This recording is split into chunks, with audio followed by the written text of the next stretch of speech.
Won't trigger it. There we go. There we go. Now you can go ahead and push it in and it should hit the groove. Again, be careful with poking things with sharp objects. There you go. You want to just let it rest in there. Once it's in that groove, it should spin freely, and you want to take the G-clip away from the other side. So that's how you pretty much put that in there.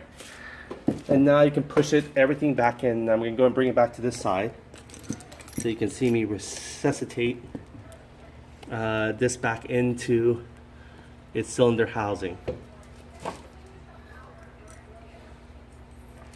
Okay, making sure that nothing's in its way. And we want to go and pull the chain, also help it lift the chain guide on the very top, and it should fall in place. Now the piston's gonna not want to make, because it's the tight ring, but you can make it go in. Now it's gonna try to push itself in and out. And then the skirt, call this a skirt of the cylinder housing, it should actually fall right in if you did it right. There you go. And now what you want to do is, if you need to, you can use the chain and just try to pull it, because right now it's not top dead center flush here. You can see how it's all the way in. So what we're going to try to do is, you can either use the kickstand once you get it securely in there. It's very secure in there, so we're good. So now we're going to go ahead and try and use the kickstand here. When you use the kickstand, it's going to try to, there we go, it's rotating it. If you had the other side open here, you could have twisted off of that one. But okay, you can go ahead and just put the rest of the keychain here, because we don't want the key. And it's going to try to push this out. But what we really want to do is just have it pretty much pop the pistons out. Okay.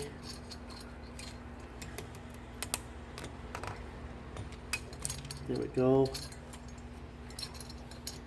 Want to make sure everything's flowing. This is very tight. Oh, that's why it's actually caught. So that's not a good thing. We might have to go ahead and pull it. There we go. Now it's free. Now you can see here, you can see the piston's gonna come out flush, okay? There we go. You can see a little better this way. There we go. That's it. So now it's going smooth. See how it comes out and it's going back in, it's ready to retract again. The only reason why is because we haven't flushed it yet.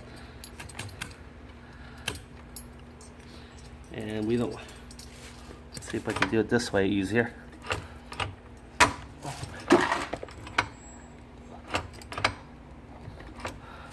Okay. Pull the chain again. I'm gonna try to get it top dead center, meaning have the pistons flush out of here.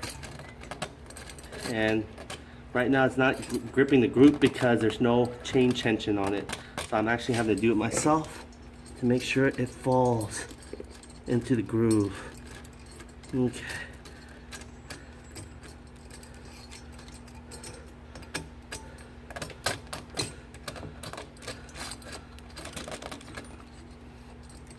Okay, we're gonna let this rest.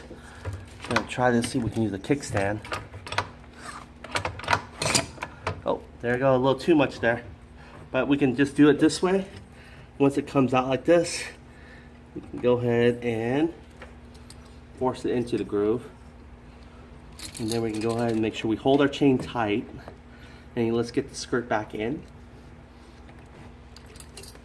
There we go, it's almost flush. That's what we want. You can see here, it's coming out just a little bit left on the slack.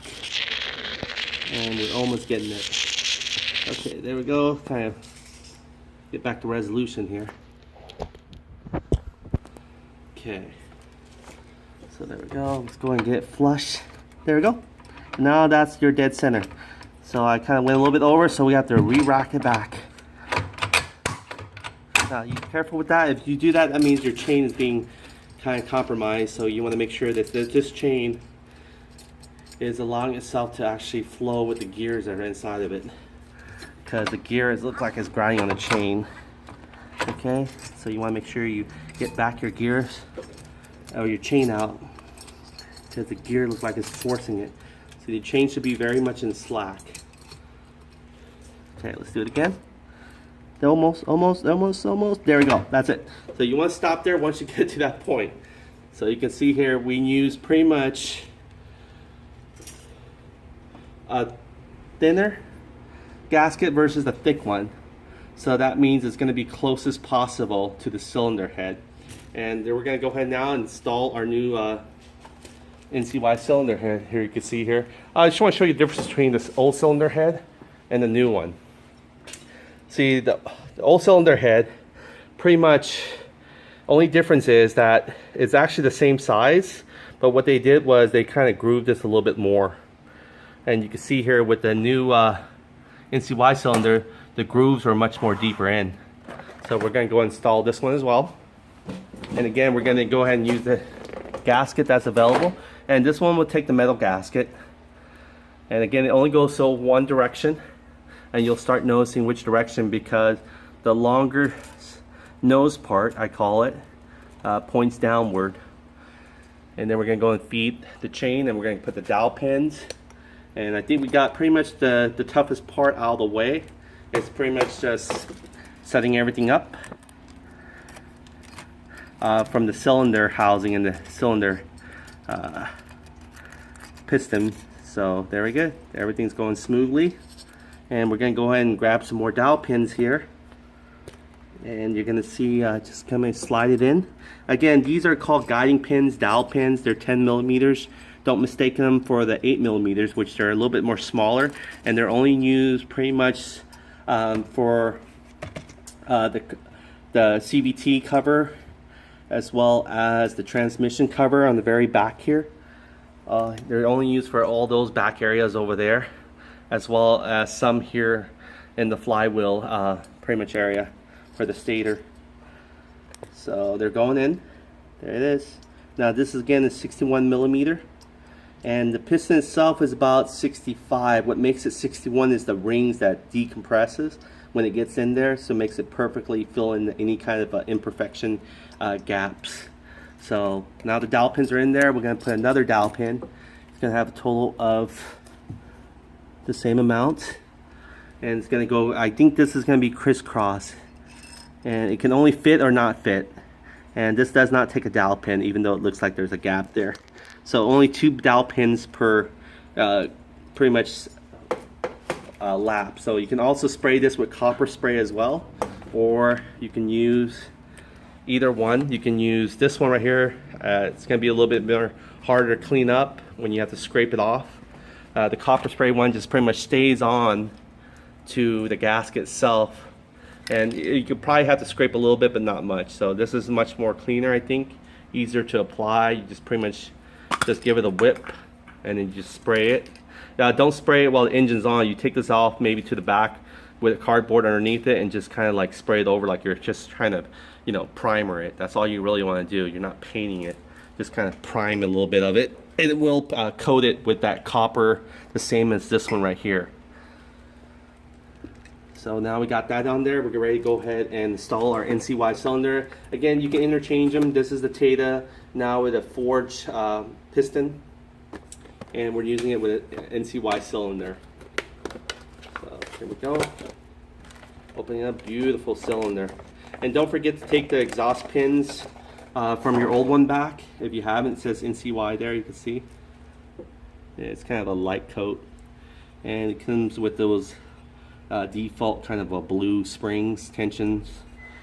And you can see here that intake is much bigger and the exhaust is much smaller. And again, the only difference is that they actually make this a little bit deeper in. That's the only difference. Everything else is actually almost the same size. Okay, we're gonna go ahead and put that in there now. It'll fit right in. There we go. And on the next video, what I'll do is I'll show you guys how to actually even change this if you want to a different, you know, if you want to upgrade to like titanium, make it a little lighter. Some people say it gives them more performance, and that's what most people do too. They change to a titanium valve spring sets. But on this video, we're going to show you just pretty much to install the pretty much bolt-on bore kit, the NCY cylinder head with the Taida cylinder housing and Taida's forged piston. So here we go. It should fit right in. Okay, give the way. Oh, forgot. The next step to do is actually, I'm ahead of myself. We gotta actually put what you call it, the lower part of the chain. There we go. It's rocking a little bit here. Guys, trying to get his focus back. Speaking of focus, so the long end of this long chain guide goes inside. So we're gonna pull this out, lift it up, I mean, and you can see here it's gonna be a little tricky now because we should have done this before we put the gasket in there, but since we put the gasket in there, we're gonna make do what we got. Okay, so here we go. See how the gasket is? It's kind of blocking it, so we're gonna have to lift the gasket out a little bit, just a little bit, not much. There we go, and then we can put the gasket right over top of it, and that's it. That's how it actually locks itself when we put the cylinder head on top. And keep the dowel pins in place. And you can see here, this is pretty much where it's gonna meet with the spark plug. The spark plug is gonna be screwed in from here. And when it does screw in, the tip of the spark plug, show you here, it's gonna actually meet up with these two. And when it creates a spark, it creates that compression, and it hits, when it's pumping back and forth the pistons, it's going to hit the spark plug, ignite, and as well as the valve springs here. So you can see the tip of the spark plug here. This one's the original old one here. I always use the platinum kind, uranium, platinum. There we go. And then it will screw here. You can see the spark plug head just like tipping out like this, like a little snail head. You can see there. Let's see if I get focus. Yep. So that's it. That's where your spark plug is going to come out. So that's your spark plug there. So ready to put this in? We're going to go ahead and there you go, get a good angle. That way you can see how I sort it in. Okay, what I'm going to do is going to go ahead and sort this in through here. Again, it only goes a certain direction, so you can't really mess up. You can't go the opposite side, or else it won't allow you to feed any kind of your chain in there. And again, it's the same stud fitting. So you can see here I'm carefully shaking it. And again, it's so nice to be able to put the tie strap on there. It saves so much worry. You can see how it fits right in now. And then you have your chain guide resting it. Now it's time to go ahead and put our rocker arm. Like I promised you, we're going to go and upgrade this to a Taida. We're going to upgrade this to A12 to give it a little bit more balance in its top end speed as well as its acceleration. So we're going to try to get the best of both worlds, but we're going to go and upgrade the rocker arm into a Taida one. Would it matter if that's significant? Might not, but I just want to show you that it can actually, you can interchange from a NCY to a Taida still. So here we go. Let me go and get the rocker arm here somewhere.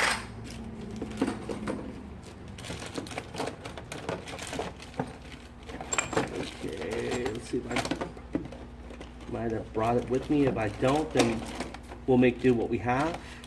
And it doesn't seem like oh, here it is. There you go. This is a Taida rocker arm. So we're going to go and use the Taida rocker arm here. It's a little bit nicer, just the way it's laid out. Let's see here.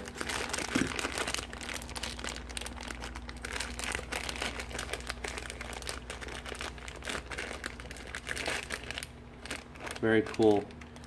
And it has the stickers for Taida on there. So we'll see how it comes out very easily. That's the original one. The stock ones usually they don't really come out too easily. You'll have to sort of make them come out, and you have to screw them. And sometimes you can't interchange them. They also have this little bulky thing in the middle too. That's pretty much your original OEM one. So we're going to change that out to the Taida one. Taida one looks a little bit differently. EX stands for exhaust, so, and it can only fit a certain direction too. We'll figure it out as soon as we put them in. So I'll show you. Okay, now we're going to also upgrade the cam gear again, like I said, to an A12. So this is A12 cam gear. You can't really tell much difference from the height and the angle from the original one. You can see from the stock one, it looks almost exactly the same, other than the pretty much the rolling heel components down the bottom there. You can see that one there. So we're gonna go in. This is by Coso Racing.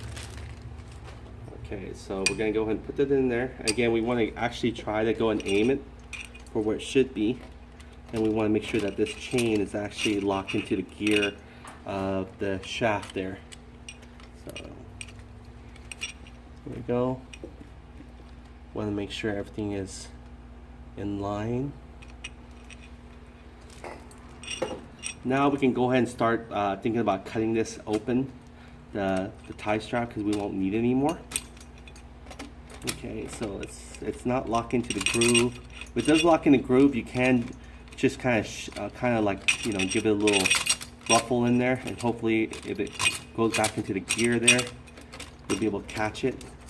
But it just seems like it's actually spinning. It's not locking into the groove itself.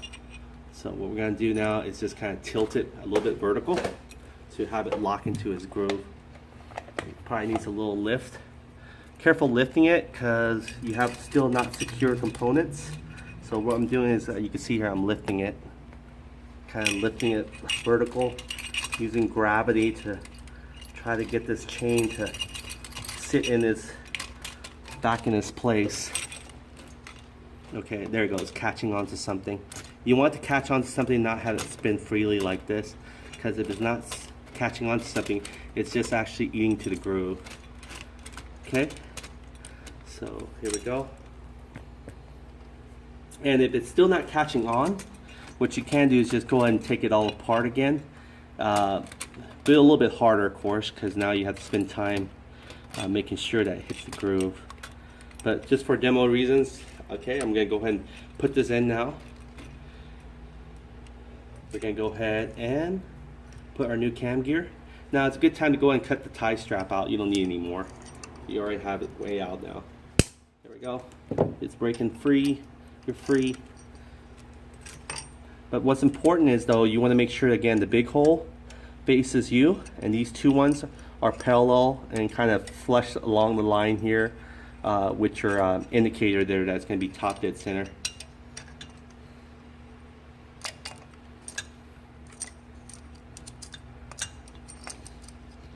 Because right now it should be top dead center. If it isn't, we can adjust the work. We'll get our timing correctly back. Top dead center is just making sure that the pistons is at the very top of its flush of the cylinder head, and then the chain as well. So here we go.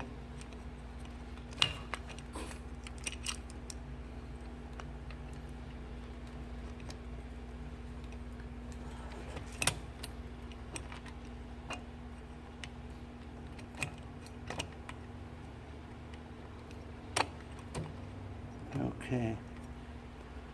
All right, see, there we go. We got that. We just gotta make sure now it's flush top dead center.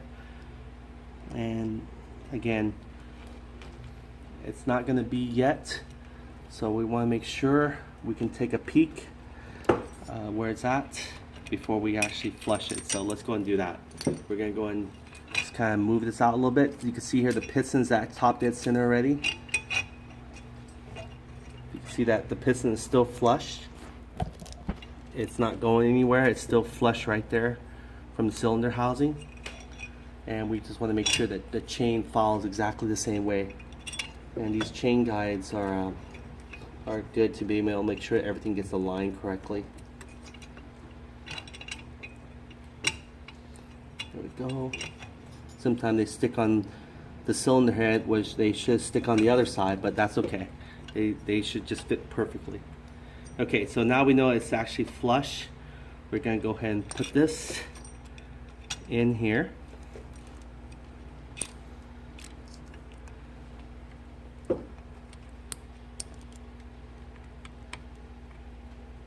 And don't worry that it's loose right now, because we haven't really got the chain chain guide yet, but this one seems to be pretty tight on its own. I'm not sure, maybe it is caught a little bit slack on there, so we're gonna have to look into that one right there, or if it's not pulling all the way. Okay, so we got that there. There we go. Let me go ahead. What I'm going to do is go ahead and take a look at the back end to see actually maybe it's actually still as tangled back there. So let me go ahead and take that off all completely again. Do it really quickly. That way we can move forward faster. But it's a challenge that you guys can see that you'll probably run into as well, and how to actually troubleshoot it. So let's go ahead and take it part by part off.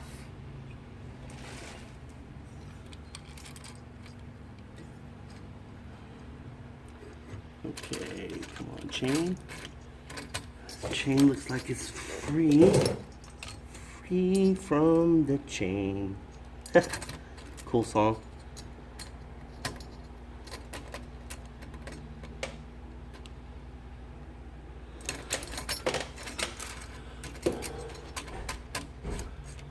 Okay.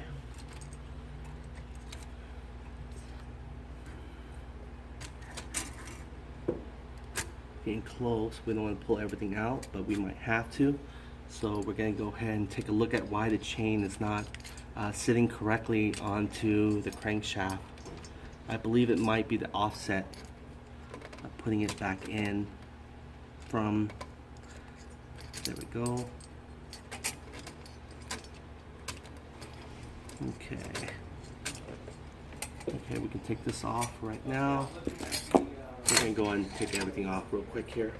I'm looking at D&B schedule. Yeah. Oh.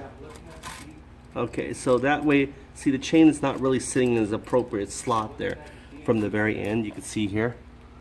Wish I can get some more light on it for you. But if you look deep in it, there's a gear there that the chain needs to actually sit inside. So what we're going to do is we're going to try to pick on it and make sure it actually sits onto the gear before we pull it. We're going to do that. You want me to text you the website address?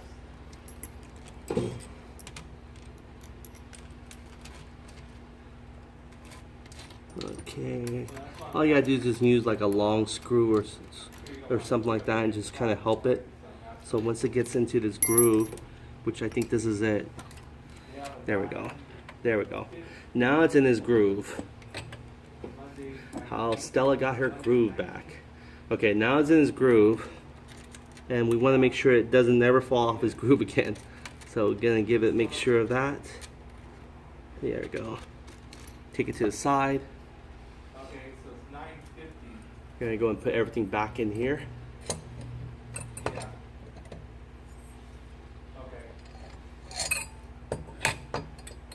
Okay. And since this is actually one that's probably easiest to go and put back in, I will probably have it very little resistance actually doing it this way too, because sometimes some piston heads do not give you enough slack to play with, which this one actually is the opposite. So getting on the right angle, we're going to go and compress it, making sure. There we go. One down. Compress some more. Since we're blocked by a few this barrier, you can see here I'm compressing it.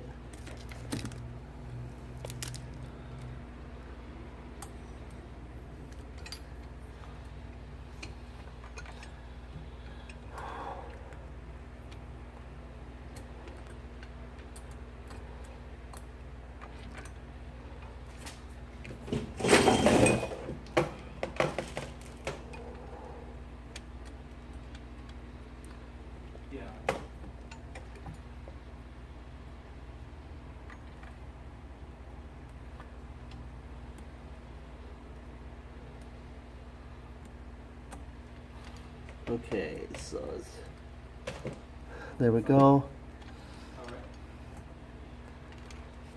Yeah, I put all your information in. We're gonna squeeze it in there. I got GY6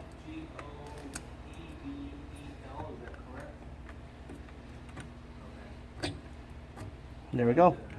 All right, now it's all squeezed in there now. So we got that in there, and then our chain is also now perfectly supposed to be in. So it's a very tight fit, which is good. Okay. Now go and feed our chain back since we broke our tie strap earlier. Now we just got to make sure to feed it and make sure that it doesn't fall loose from the gears again. So it looks like it's not. It's going to do as good. So now gotta get the sleeves in. There we go. And now we can pull. Well, we don't have to pull. We just got to make sure this spins it. Okay, now spinning it. Now when we spin it, we want to make sure that actually comes out. So now the chain is locked into the gear, and that's what we were missing last time. So you can see here, if I pull it, the pistons is coming out. There we go. There we go, almost. There we go. Now it's top dead center. And this is where we want. And we can again put a nice tie strap here and make it easier for us. So I'm gonna go get a tie strap. Tie strap just makes everything easier to pull in and out. Oh, there we go. Let's let this rest. And the next thing again, we're gonna, now you can see how double pretty much to work, so you can actually see what I could have done differently. Now I'm gonna go and put the long side the chain guide here. See, there's the short side where it hits the snub. We're gonna take the long side, we're going inside. And when you go inside, there's gonna be a little notch there where it rests.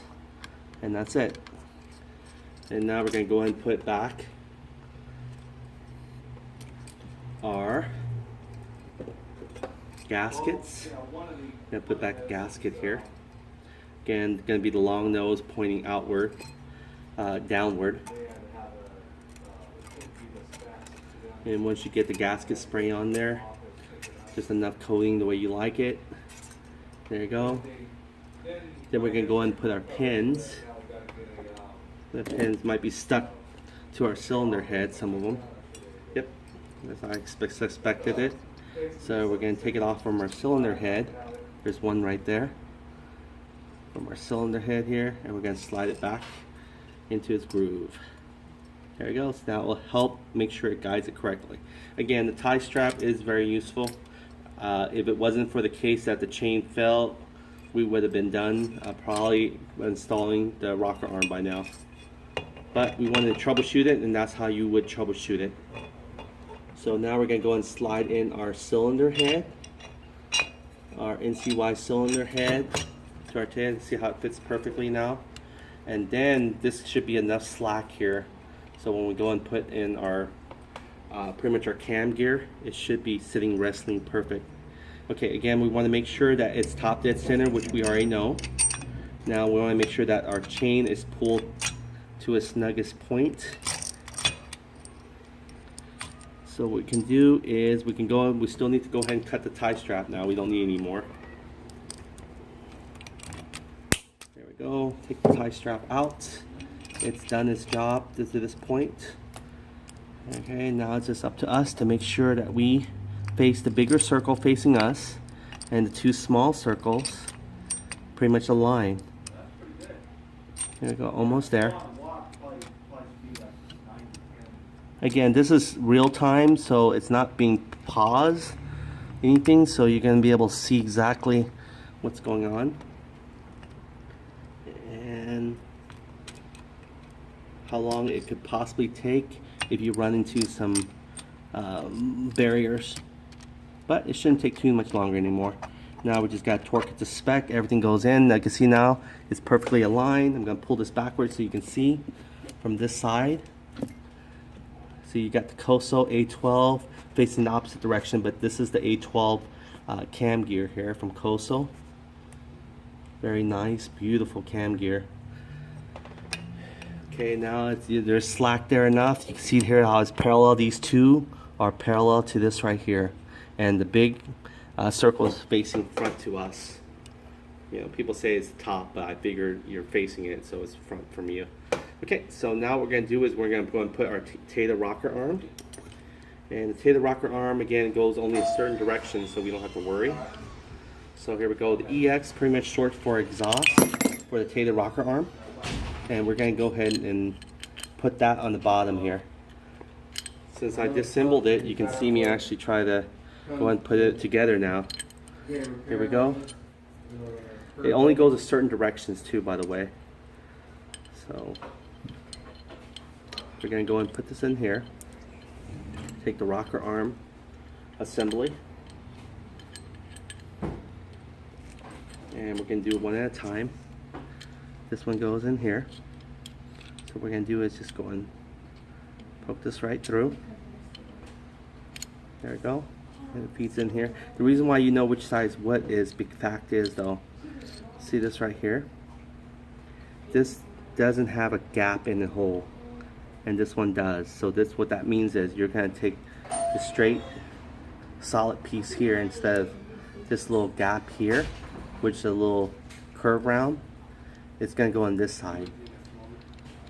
So you're going to go ahead and kind of lay it on there. See how this one is? This gap right here will face right here, so it will show. So there you go, you got it in there now. Now you're going to put the other one, and these are a little bit different too, by the way. So if you do find yourself kind of wondering where it goes, just make sure that these two pedals are inside, because they'll be hitting this part right here of the rocker arm. You can be hitting this part. So we're going to go ahead and put this one in there now as well. You can see how I'm facing it. You want to make sure that the flat head is so you can actually tighten it down or turn it. You wouldn't have to really turn it, you could do it by hand, but just in case you can't really feel it, you can do it that way too. So here we go, we're going to put a rocker arm, but before we do that, we got to go and put our last two, what do you call them again? Dowel pins. There you go. So we're going to go and put the dowel pins. One's on this side because it looks looser. Goes right in, and it might be crisscrossed, and this one goes onto the bottom of them. See if I can get it from this angle, that way you can see what's going on better. There we go. There we go, that goes in right there. Nice.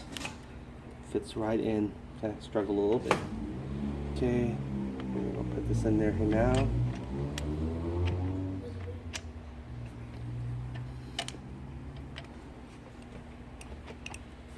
See, once it's top dead center, it allows the rocker arms to freely. If it wasn't top dead center, that means the heel side of the camshaft will be poking this upward, and you will have a hard time lowering it. So that's why you want to be top dead center for all access. There we go. Now we just got to make sure we kind of worm it in there. There we go, it's coming in. Again, this is a Taida one.